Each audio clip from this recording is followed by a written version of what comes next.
खबर उत्तराखंड देख रहे हैं आप सब और मैं हूं आपके साथ रूपाली शर्मा। तो चलिए बुलेटिन की शुरुआत करते हैं।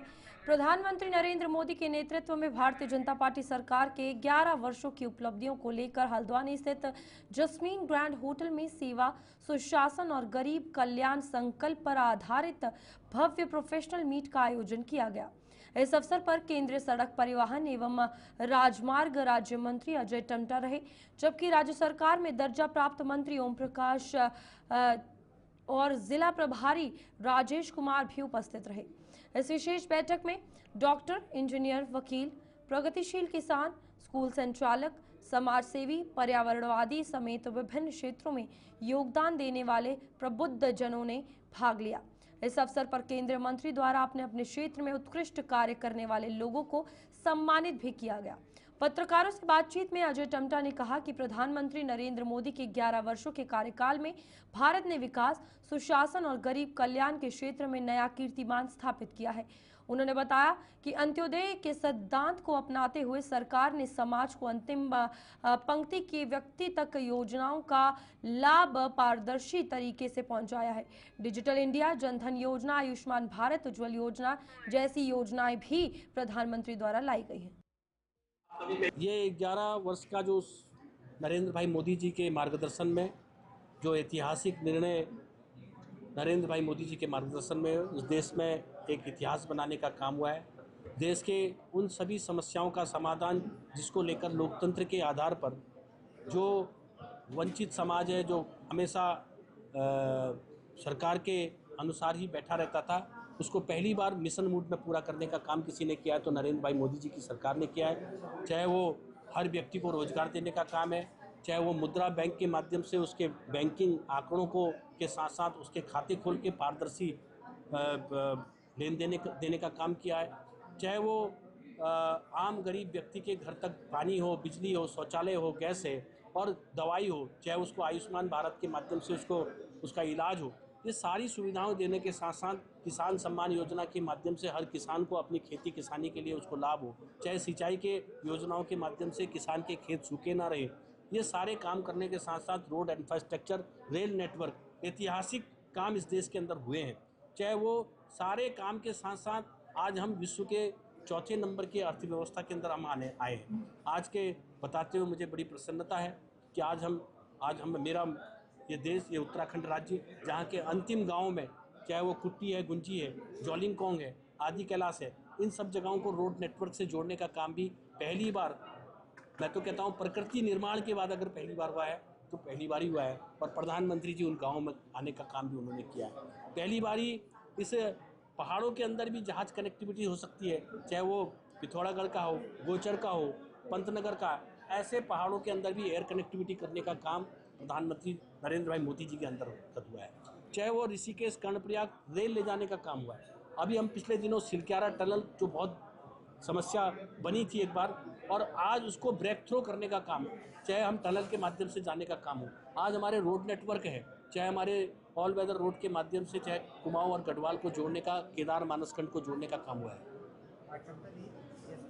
कि ये अपने आप में सौभाग्य है कि कैची धाम, वो बहुत पुराने, सब लोग बहुत पुराने लोग राजनीति में, आप भी हो, मैं भी हूँ, आप भी पत्रकार रहे हो, मगर कैची धाम जो कि एक पूरे भारत के मानचित्र के अंदर आया ही हम सबके लिए बड़ा सौभाग्य का विषय। आज कैची धाम में बाबा के दर्शन करने के लिए पूरे देश दुनिया के लोग आना चाहते हैं, और इसलिए चूँकि पहले अल्मोड़ा से हल्द्वानी 2.5 घंटे में ही पहुँचते थे, और चूँकि अत्यधिक मात्रा में जो हमारे तीर्थयात्री आ रहे हैं उनके कारण से वो रोड कंजस्टेड होते जा रहा है, इसलिए हमने उसके रोड के डेवलपमेंट के लिए जो नई डीपीआर हमने बनाई थी, उस काम को चलने के साथ साथ हम उसका एक बाईपास निर्माण कर रहे हैं। उस पर काम बहुत तेज़ गति के साथ है, बहुत जल्दी वो कैची को बाईपास बन जाएगा। आप पूरी सड़क में नहीं गए, आप आदि कैलाश तक चलिए मेरे साथ, सड़कें बहुत बेहतर है, आपको 2 लेन सड़क मिलेगी। आप टनकपुर से मेरे साथ आज चलिए, आपको पहले जो टनकपुर से लेकर चंपावत जाते थे वो 7 घंटे में पहुँचते थे, और चंपावत से पिथौरागढ़ 7 घंटे में पहुंचते थे।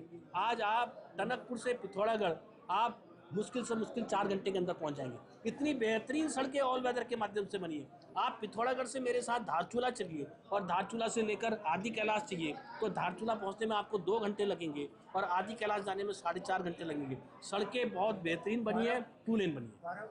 क्वारब, क्योंकि ये कोई मानव निर्मित नहीं है, ये आपदा आई और आपदा के कारण से क्वारब का जो नीचे की रोड और ऊपर से पूरा पहाड़ शिफ्ट हुआ है। कोई तत्काल कोई कार्रवाई अगर कहीं पूरे देश भर में हुई है तो वो क्वारब में हुई है। उसके 17 करोड़ रुपए हमने रोड के नीचे के लिए सैंक्शन करके उसमें बहुत तेज गति से काम चल रहा है। ऊपर का 51 करोड़ रुपए देकर उसको हमने बहुत तेज गति से किया है। पहली बार कहीं रोड गिर रही है उसका बाईपास देने का काम कभी हुआ तो 10 करोड़ रुपए देकर के 2 बैली ब्रिज और प्रदेश भर में सरकार द्वारा विकसित कृषि संकल्प अभियान चलाया जा रहा है। इसी क्रम में उधम सिंह नगर के जसपुर के गांव मेघावाला में कार्यक्रम का आयोजन किया गया, जिसमें प्रदेश के कृषि मंत्री गणेश जोशी भी शामिल हुए और किसानों से सीधा संवाद किया। वहीं किसानों को संबोधित करते हुए सूबे के कृषि मंत्री गणेश जोशी ने कहा कि प्रधानमंत्री एवं कृषि मंत्री भारत सरकार के नेतृत्व में आयोजित विकसित कृषि संकल्प अभियान के तहत कृषक बंधुओं को उनके द्वारा कृषि से संबंधित योजनाएं एवं कृषि तकनीकों की जानकारी दी जा रही है, ताकि कृषक उन्नत बीजों के साथ ही कृषि के नए तकनीकों को अपनाकर लाभ उठा सके और वे अपनी आर्थिकी मजबूत कर सके और किसानों की आय दोगुनी हो। कृषि मंत्री ने कहा कि हमारा देश कृषि प्रधान देश है। देश के प्रधानमंत्री जितनी सैनिकों की चिंता करते हैं उतना ही हमारा किसानों का सम्मान भी वे चिंता और करते हैं। भारत एक कृषि प्रधान देश है। देश की जीडीपी में कृषि का योगदान 19.6% है। मोदी सरकार इसको आगे ले जाना चाहती है। प्रधानमंत्री मोदी जी के मार्गदर्शन में कृषि मंत्री शिवराज सिंह चौहान जी के नेतृत्व में पूरे देश के अंदर ये अभियान 29 तारीख से शुरू हुआ है, 12 तारीख तक आज हमारे प्रदेश को हम इसमें आगे बढ़ाया है। आज कृषि को हम विज्ञान से जोड़ना चाहते हैं। पहले देखने में आता था कि वैज्ञानिक दिल्ली में बैठकर, बड़े शहरों में बैठकर वहाँ टेस्टिंग करते थे। हमने कहा कि आपकी प्रयोगशाला हमारे किसान की मट्टी है, किसान का खेत है। उस खेत में कितना जिंक है, कितना कार्बन है, इसको वहाँ पर जाकर आप टेस्ट करेंगे तो उसका लाभ किसान को मिलेगा।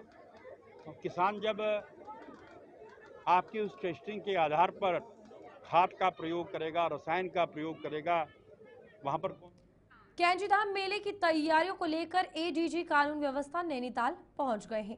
उन्होंने अधीनस्थों के साथ बैठक के बाद कैंजीधाम व पार्किंग स्थलों का निरीक्षण कर व्यवस्थाओं का जायजा लिया। भीड़ नियंत्रण में सुरक्षा प्रबंधन, कंट्रोल रूम से निगरानी, पुलिस ड्यूटी प्रबंधन, यातायात व पार्किंग प्रबंधन समेत पुलिस आचरण पर विशेष ध्यान रखने के निर्देश दिए। कानून व्यवस्था एडीजी वी मुरुगेशन ने कैंजीधाम में दर्शन कर बाबा का आशीर्वाद भी लिया। मंदिर परिसर, पार्किंग स्थल, यातायात मार्ग और संभावित भीड़भाड़ वाले इलाकों का निरीक्षण भी किया गया। पुलिस लाइन में बैठक कर मेले की तैयारियों पर चर्चा की और कहा कि श्रद्धालुओं की सुरक्षा को देखते हुए मंदिर समिति से समन्वय स्थापित करते हुए मंदिर प्रवेश व निकासी की व्यवस्था भी की जाएगी। प्रशासन की व्यवस्था क्या कुछ है ये भी आपको बताते हैं, जहां पर सुरक्षा व्यवस्था और भीड़ नियंत्रण पर काफी ज्यादा जोर जो है वो दिया जा रहा है। इस बीच सीसीटीवी और ड्रोन से 24 घंटे बाबा नीम करौली की जब ये यात्रा शुरू होगी तो उस पर निगरानी रखी जाएगी। 3 पीएसी कंपनियां और 800 पुलिस कर्मी तैनात होंगे, यानी पैक की कंपनियां और पुलिस कर्मी तैनात किए जा रहे हैं। Social media monitoring cell active रहेगा और अफवाह फैलाने वालों पर कड़ी कार्रवाई जो है इस हवाले से की जाएगी। इसी में आपको बता दें कि भीड़ में तैनात रहेंगे सादे कपड़ों में पुलिसकर्मी और महिला फोर्स, और इस बीच श्रद्धालुओं के लिए अलग अलग प्रवेश और निकासी मार्ग भी चिन्हित कर दिए गए हैं। बीडीएस टीम संदिग्ध वस्तुओं की नियमित जांच करेगी।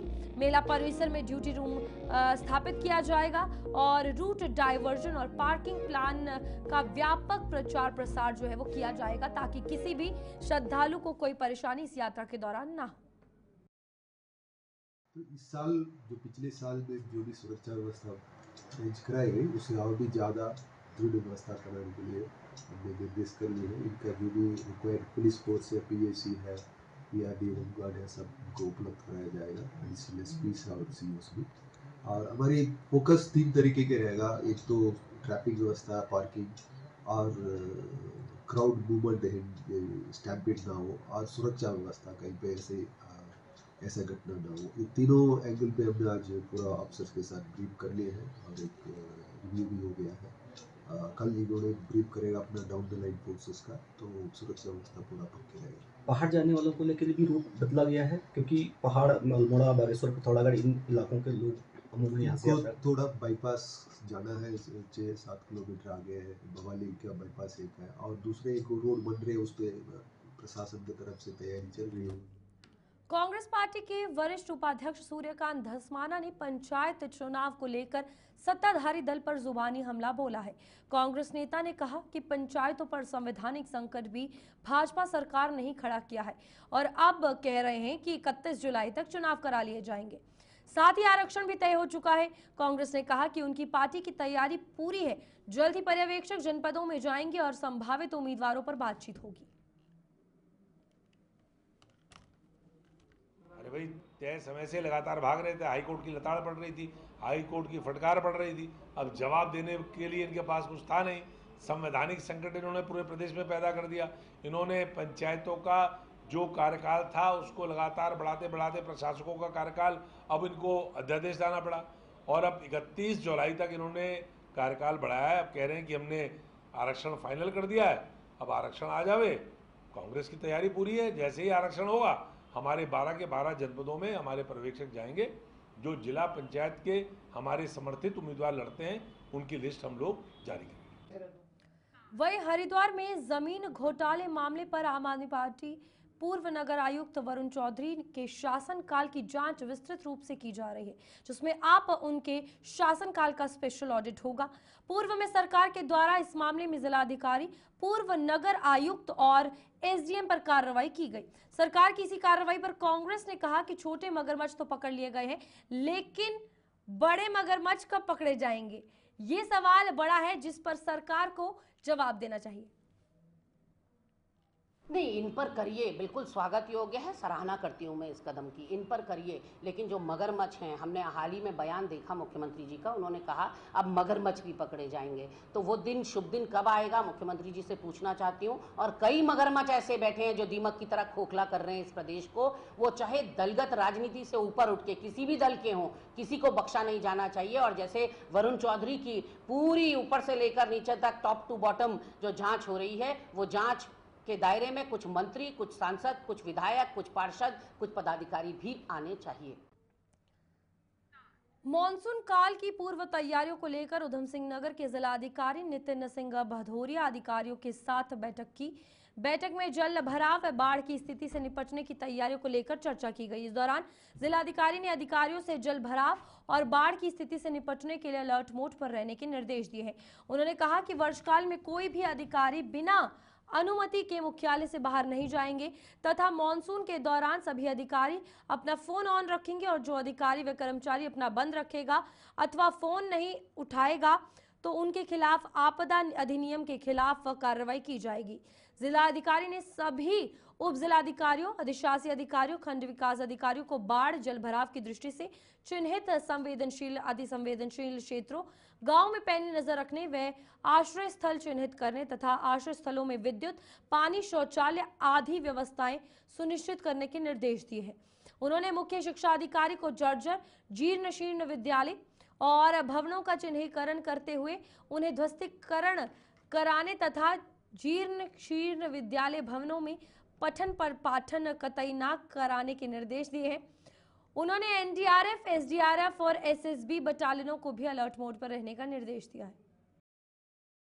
जितने भी हमारे एनडीआरएफ, एसडीआरएफ, हमारे पुलिस फोर्स, हमारे पीएससी, सभी लोगों को बुलाया गया था ताकि इस हिसाब से पूरी तैयारी कर सकें कि कोई आपदा आती है तो उसमें क्या हम लोगों का क्या रिस्पॉन्स रहेगा, क्या सब लोगों ने उन चेकलिस्ट को पूरा कर लिया गया है जो उनको डिस्ट्रिक्ट से दी गई थी। और इसमें सभी एसडीएम, सभी लोग जो लोग मुख्यालय से बाहर थे वो वीसी के माध्यम से जुड़े थे, तो सभी लोगों की रिक्वायरमेंट्स को हम लोगों ने नोट कर लिया है और उसमें पूरी हम लोगों ने क्योंकि इसी दौरान हमारे पंचायत इलेक्शन की भी संभावना है तो इसमें सभी लोगों को मुस्तैदी से काम करने के निर्देश दे दिए गए हैं और पूरा जिला इस समय तैयार है कि आपदा में यदि कोई आती है तो आपदा का रिस्पॉन्स हमारा बेहतर रहेगा। इसमें अलग अलग विभागों का समन्वय रहता है, जिससे कई बार हम लोगों ने देखा कि वाइल्ड लाइफ से हमारे रिलेटेड भी इश्यूज़ हो जाते हैं, मगरमच्छ आ जाते हैं, उनके लिए भी हम लोग पूरा प्रोटोकॉल बनवा रहे हैं, वन विभाग की तैयारियाँ करा रहे हैं। कई बार हमारे यहाँ बाढ़ की स्थिति आ जाती है जिसे बोट्स के माध्यम से रेस्क्यू किया जाता है, तो इस बार भी हम लोगों ने बोट्स प्रोवाइड करी हैं। तो इस हिसाब से हम लोग पूरी ये देखते हैं, कभी फायर के भी रिलेटेड इश्यूज़ भी हो जाते हैं जिनको भी हम लोग की पूरी तैयारी रहती है। और तो इस हिसाब से हमारी जो अलग अलग आपदाएँ हम लोगों की रहती हैं और अलग अलग विभागों के अलग अलग जो इश्यूज़ आते हैं उनको समन्वय बनाकर, और ताकि तुरंत रिस्पॉन्स हो सके, पोस्टमार्टम के भी इश्यूज़ जल्दी सॉर्ट हो सके, तो उसमें मेडिकल विभाग की भी ज़रूरी अहम भूमिका हो जाती है। तो इस हिसाब से सभी विभागों को मिलाकर और सभी मैन पावर्स को हमको जो ट्रेनिंग करानी है वो हम लोगों ने करा ली है, और इस हिसाब से हम लोग पूरे तैयारी के साथ काम आपदा सीजन के लिए हम लोग। एंटी ह्यूमन ट्रैफिकिंग यूनिट की टीम और गंगनहर पुलिस ने संयुक्त कार्रवाई करते हुए एक स्पा सेंटर पर छापेमारी की।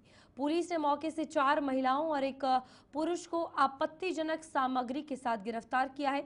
इन सभी पर अनैतिक देह व्यापार का आरोप है। पुलिस ने बताया कि गिरफ्तार महिलाओं में एक युवती स्पा सेंटर की संचालक की मंगेतर है। मामले में मुकदमा दर्ज कर लिया गया है। पुलिस ने बताया कि उन्हें सूचना मिली थी कि गंगनहर कोतवाली क्षेत्र के रामनगर में एक स्पा सेंटर है जहां सेक्स रैकेट चलाया जा रहा है। टीम ने गंगनहर पुलिस को साथ लेकर छापेमारी की गई, तो वहां पर आपको बता दें कि स्पा सेंटर के रिसेप्शन पर बैठी महिला के दराज से आपत्तिजनक सामग्री जो है वो बरामद हुई। उसके बाद टीम ने अंदर जाकर एक कमरा खोला तो एक युवक और युवती वहां पर मिले। दूसरे कमरे में 2 लड़कियां मिली। पूछताछ में इन्होंने बताया कि स्पा सेंटर गुरमीत निवासी सहारनपुर का है, जो कि यहां ग्राहकों को बुलाता है और इस तरीके का काम करता है। रुड़की में अब गंगनहर को गंदा करने वालों की खैर नहीं। बिल्कुल लक्ष्मी नारायण घाट पर होने वाली गंगा आरती को लेकर मेयर अनीता अग्रवाल ने सख्त रुख अपनाया है। घाट के आसपास कूड़ा कचरा या गंदा पानी छोड़ने पर नगर निगम जुर्माना लगाएगा और सख्त कार्रवाई करेगा। मेयर अनीता अग्रवाल ने बताया कि निगम की टीम घाट पर निगरानी रखेगी, साथ ही गंगा आरती में आने वाले श्रद्धालुओं की सुविधा के लिए घाट पर जल्द चेंजिंग रूम और वाटर कूलर भी लगाए जाएंगे। मैं रुड़की की जनता को बहुत ज़्यादा धन्यवाद करती हूँ कि आज रुड़की की जनता को, रुड़की वासियों को इतना मतलब गंगा आरती का भाव है, तो वो डेली इतने शौक से आते हैं कि चलो शाम को गंगा आरती में चलते हैं, तो मुझे बहुत अच्छा लगता है। और मैं एक सफाई अभियान चला रही हूँ ताकि डेली यहाँ सफाई हो, कोई कूड़ा करकट ना डाले।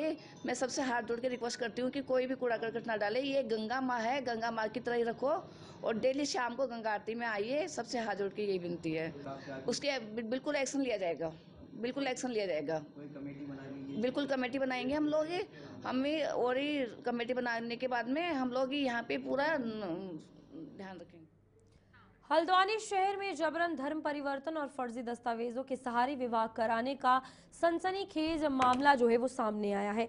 इसमें आपको बता दें कि भोलेनाथ गार्डन निवासी ज्योति अग्रवाल ने भनभूलपुरा थाने में तहरीर देकर आरोप लगाया है कि उसके भाई सागर अग्रवाल को एक युवती जिसका नाम फरहीन है, उसने प्रेम जाल में फंसाकर मुस्लिम धर्म अपनाने के लिए मजबूर किया और फर्जी दस्तावेज बनवाकर उससे शादी कर ली। बहन ज्योति ने आरोप लगाया है कि फरहीन नामक युवती जो आधार कार्ड बनाने का कार्य करती है, उसके भाई सागर अग्रवाल को अपने प्रेम जाल में उसने फंसाया है। अब युवती ने उस पर धर्म परिवर्तन का दबाव बनाते हुए कहा कि शादी करने के लिए उसे इस्लाम धर्म अपनाना होगा। इसके बाद सागर ने फर्जी आधार कार्ड, पैन कार्ड और जन्म प्रमाण पत्र बनाकर अपना नाम सैमली पुत्र मुन्ना करवा लिया है। ज्योति के अनुसार 2021 में कारगोदाम की एक दरगाह में मुस्लिम रीति रिवाज से उसका विवाह करवा दिया गया और बाद में कोर्ट मैरिज भी की गई। इस पूरे जानकारी में आपको बता दें कि ज्योति को जब इसकी जानकारी मिली तो उसने कार्यालय में इसकी शिकायत की है। अब आगे कार्रवाई की जाएगी। मुन्ना लिखवा रखा है इसने, किशन प्रकाश। और इसमें क्या लिखा था? मेरा मुन्ना घर में तो नहीं कहते मुन्ना भाई करके? कभी नहीं, मैं 38 साल की हो गई तो कैसे कहता कि वो लोग ना कहते थे मुन्ना कहते थे। कागज बने हुए श्याम नाम से, इसके ऊपर सख्त कार्रवाई। क्या क्या क्या क्या था आपका भाई का नाम और क्या? सागर अग्रवाल नाम है इसका। सर कागजों में खेल तो ये हुआ कि कहते हैं पहले ये था आधार कार्ड सागर अग्रवाल के नाम से था बना इसका, ठीक है। फिर कुछ दिन बाद हमें खबर मिल रही है कि सैम नाम से बन गया। जब हमने सोचा कि कोई बात नहीं, चलो हिंदुओं के भी नाम सैम होते हैं। पर जब हमारे पास शादी की खबर मिली कि इसने शादी कर ली, कोर्ट मैरिज कर ली, फिर हमने शिकायत करी। ये सारी फिर क्या हुआ? वहाँ कोई सुनवाई नहीं हुई मेरी। वहाँ कोई डीओ थे, एजीएम सर थे, उन्होंने ही हटा दिया था कि हमसे कहा कि कहते हैं अगर आप लोग यहाँ बार बार हमसे आओगे हमारे पास। दिया आपने? सर मैंने कालाडूंगी सामुदायिक स्वास्थ्य केंद्र में चिकित्सा उपकरण एवं डॉक्टर ना होने की समस्या काफी टाइम से बनी हुई है। इसी संदर्भ में कई बार स्थानीय जनता से सामुदायिक स्वास्थ्य केंद्र कालाडूंगी की समस्याएं सुनने के बाद स्वयं नगर पालिका अध्यक्ष रेखा कत्यूरा ने कालाडूंगी एसडीएम के माध्यम से मुख्यमंत्री को ज्ञापन भेजा। ज्ञापन के माध्यम से नगर पालिका अध्यक्ष रेखा कत्यूरा ने मुख्यमंत्री को सामुदायिक स्वास्थ्य केंद्र के बारे में बताया कि यहाँ पर कितनी परेशानियां हैं। हमने एसडीएम साहब को स्वास्थ्य संबंधी समस्याओं के बारे में ज्ञापन दिया है, जिसके माध्यम से हम लोग मुख्यमंत्री जी पुष्कर सिंह धामी और स्वास्थ्य मंत्री धन सिंह रावत जी से अपील करना चाहते हैं कि यहाँ कालाडूंगी में हॉस्पिटल। नैनीताल के आयार पाटा क्षेत्र से लापता 13 वर्षीय बालिका का शव नैनी झील से बरामद हुआ है। कई घंटों की मशक्कत के बाद शव बरामद हुआ और सवेरे परिजनों की डांट के बाद घर से नाराज होकर गई थी ये लड़की। नैनीताल में आयारपाटा क्षेत्र से कक्षा 9 की 13 वर्षीय बालिका लापता थी। जानकारी के अनुसार परिजनों ने उसे डांट लगाई थी, जिसके बाद बालिका घर से कहीं चली गई और दिन तक वापस नहीं लौटने पर परिजनों ने सोशल मीडिया के माध्यम से उसे ढूंढने के लिए मदद की गुहार लगाई थी और आज सुबह उसका शव बरामद कर लिया गया। विकासनगर क्षेत्र के मटक माजरी में इलेक्ट्रिक स्कूटी पर सवार 2 युवक विकासनगर की तरफ आ रहे थे। विकासनगर क्षेत्र के बाबागढ़ पहुंचने पर अचानक उन्हें अपनी इलेक्ट्रिक स्कूटी से धुआं उठता हुआ दिखाई दिया और वे दोनों स्कूटी से कूद गए। देखते ही देखते इलेक्ट्रिक स्कूटी आग की भयंकर चपेट में धू-धू कर जलने लगी। मौके पर मौजूद लोगों ने और विकासनगर पुलिस ने आग को बुझाया। नगर पंचायत गैरसैंण की सीमा व्यास गंग के समीप स्थित वर्कशॉप में भीषण आग लग गई। आग की इस घटना में वर्कशॉप के अंदर खड़ी कई गाड़ियां जलकर खाक हो गई। आग लगने के कारणों का भी पता नहीं चल पाया है। इस दौरान गैरसैंण फायर ब्रिगेड की टीम व मेहल चोरी चौक पुलिस ने भी इस घटनास्थल पर पहुंचकर आग पर काबू पाने का प्रयास किया।